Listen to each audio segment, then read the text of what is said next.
राजा के महाराज कृष्णदेव राय दरबार में वदार रहे हैं।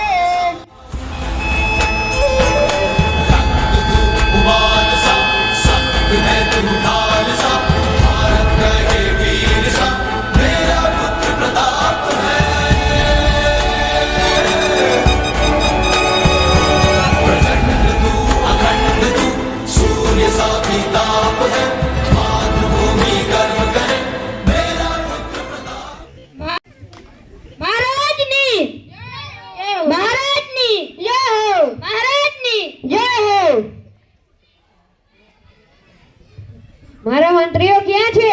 મારે તેમની સાથે નવા રસ્તાની ચર્ચા કરવી છે. રાજા આજકાલ એક મહાન સાધુ છે. મહાન સાધુ આપણા રાજ્યમાં છે. સૈનિકો તેની શિબિરમાં ગયા છે. હે, મહાન સાધુ? અને એ આપણા રાજ્યમાં? મને તો એ સાધુ વિશે કંઈ ખબર નથી. તમને કંઈ ખબર છે રામન? હા મહારાજ, મેં એ સાધુ વિશે સાંભળ્યું હતું. તે હિમાલયમાંથી આવે છે. તે હવામાંથી સિક્કા અને પવિત્ર ભસ્મમાંથી ફળ ઉત્પન્ન કરી શકે છે અને રોજ તેના તંબુના સામે લોકોની લંબી હાર હોય છે. લોકો તેને સોનાના સિક્કા, કપડા, પ્રાણીઓ, અનાજ, શાકભાજી અને સૂકો મેવો પણ ધરે છે. મારી પ્રજા એને આટલું બધું ધરે છે? મને તો કંઈ આપતી નથી. તેને એટલું ક્યાંથી ધરે છે? તો કોઈ પણ બીમારીનો ઉપચાર કરી શકે છે. તો તમારે મોટી રકમ ચૂકવવી પડે છે રાજા. મારે તેના વિશે વધુ જાણવું છે, પણ તમે હવે અહીંથી જઈ શકો છો. મારે રામન વિશે તેના વિશે વધુ ચર્ચા કરવી છે.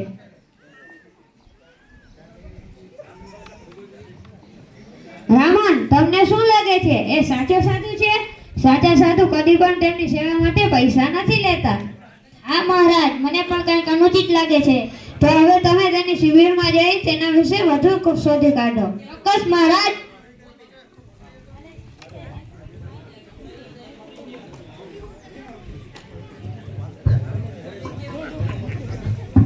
સાહેબ, ત્યાં જુઓ, એક મહાન સંત તેમની દિવ્ય આંખો ખોલી રહ્યા છે.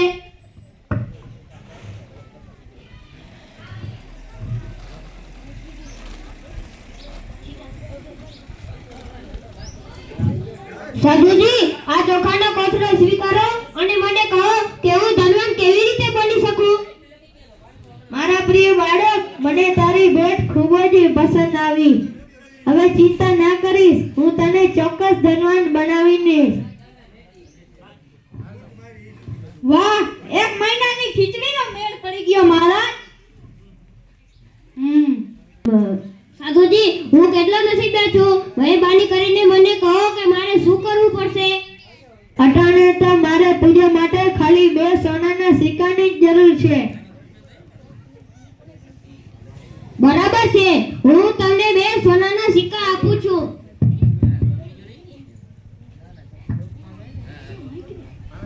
બચ્ચા, તેરા કલ્યાણ હોગા, લક્ષાધિપતિ ભવ. મહારાજ, તમે વિશ્વના સૌથી મહાન સંત છો. કૃપા કરીને મને આશીર્વાદ આપો. ઉઠ મારા બાળક, મને તારી સમસ્યા કહે. મારી પાસે બધું છે. મોટું ઘર છે, પૈસા છે. મહારાજ, આ મોટો મુર્ગો છે હો. અને એક સુખી કુટુંબ છે. એવું કંઈક કરો કે મૃત્યુ પછી સ્વર્ગમાં વયા જાઓ. આ તો મારા માટે ખૂબ જ સહેલું છે. વધુ નજીક આવ. આઉચ! હું દુનિયાનો સૌથી નસીબદાર માણસ છું. મારી પાસે આ જાદુઈ વાત છે. આ પવિત્ર માણસની દાઢીનો હરેક વાત સ્વર્ગમાં જવાની મફત ટિકિટ છે. આ દુનિયામાં ધનવાન થવા કરતા મારે પણ સ્વર્ગમાં જવું છે. સાધુજી, મને પણ એક. મને પણ, મને પણ, અમને પણ, અમે ભણાવો.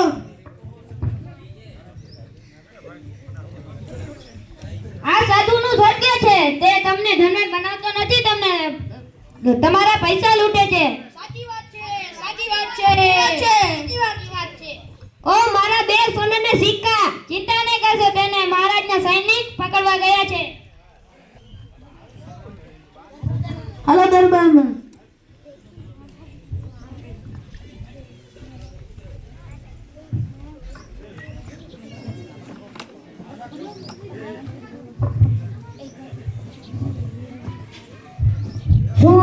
જ સાધુ છે ને જેની શિબિરમાં મારા મંત્રીઓ ગયા હતા? હા મહારાજ, એ જ પાખંડી સાધુ છે. તેણે મારા 2 સોનાના સિક્કા લઈ લીધા છે. મહારાજા, આને મારો ચોખાનો કચરો લઈ લીધો છે. મહારાજા, આ સાધુએ મારા શાકભાજી લઈ ગયા છે. તમે ચિંતા ના કરશો, હવે હું એના પાસેથી એ બધું લઈ તમને તમારું બધી વસ્તુ પરત કરી આપીશ અને આને એવી સજા આપશું કે બીજા પાખંડી સાધુ આપણા રાજ્યમાં ના આવે. આને 1 મહિના સુધી તમારા બધાનું અનાજ કરિયાણું આપવું પડશે અને રાજ્યના મંદિરમાં પૂજારી તરીકે કામ કરવું પડશે. તેથી આપણા રાજ્યમાં આવા પાખંડી સાધુ ના આવે. મહારાજ કી